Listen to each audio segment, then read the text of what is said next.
Japan में आई सबसे विनाशकारी सुनामियों में से एक 11 मार्च 2011 को आई थी, जिसे तोहोकू भूकंप और tsunami, Tohoku earthquake and tsunami के नाम से जाना जाता है। ये सुनामी प्रशांत महासागर में आए एक बहुत शक्तिशाली 9.1 तीव्रता के भूकंप के कारण आई थी। समय टाइम, यह भूकंप और सुनामी 11 मार्च 2011 को स्थानीय समयानुसार दोपहर 2:46 बजे आई थी। प्रभावित क्षेत्र अफेक्टेड एरिया, सुनामी ने मुख्य रूप से जापान के टोहोकू क्षेत्र के तटीय इलाकों जैसे मियागी, इवाते और फुकुशिमा प्रांतों प्रीफेक्चर्स को प्रभावित किया था। विनाश डैमेज, समुद्र की लहरें तट पर कई किलोमीटर अंदर तक चली गई थीं और इनकी ऊंचाई 40.5 मीटर तक मापी गई थी। इसमें 15,000 से अधिक लोग मारे गए थे और हजारों घायल हुए थे या लापता हो गए थे।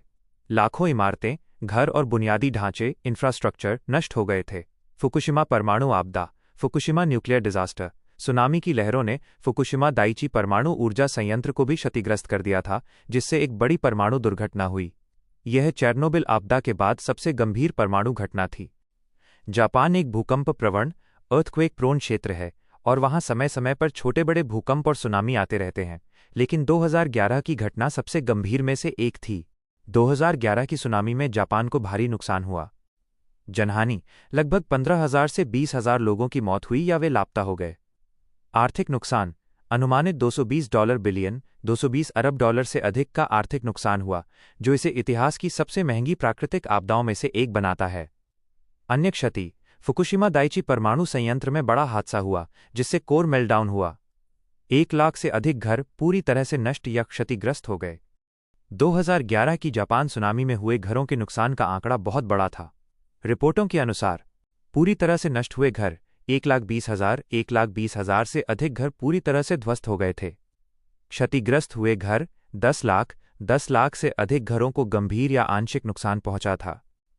इस तबाही के कारण 2,28,000 से अधिक लोग बेघर हो गए थे। सुनामी की लहरों के तट से टकराने के कारण लगभग 98% भौतिक नुकसान हुआ था। 2011 सुनामी के बाद संयुक्त राज्य अमेरिका, दक्षिण कोरिया, चीन, ऑस्ट्रेलिया और कई अन्य देशों ने खोज और बचाव दल, वित्तीय सहायता और सामग्री भेजकर जापान की मदद की थी। 2011 की सुनामी से जापान की अर्थव्यवस्था को अप्रॉक्स 16.9 ट्रिलियन येन $210 बिलियन का सीधा नुकसान हुआ, जो उस समय जापान के सकल घरेलू उत्पाद जीडीपी का लगभग 4% था। हालांकि पुनर्निर्माण कार्यों के कारण अर्थव्यवस्था ने जल्दी ही रिकवरी दिखाई।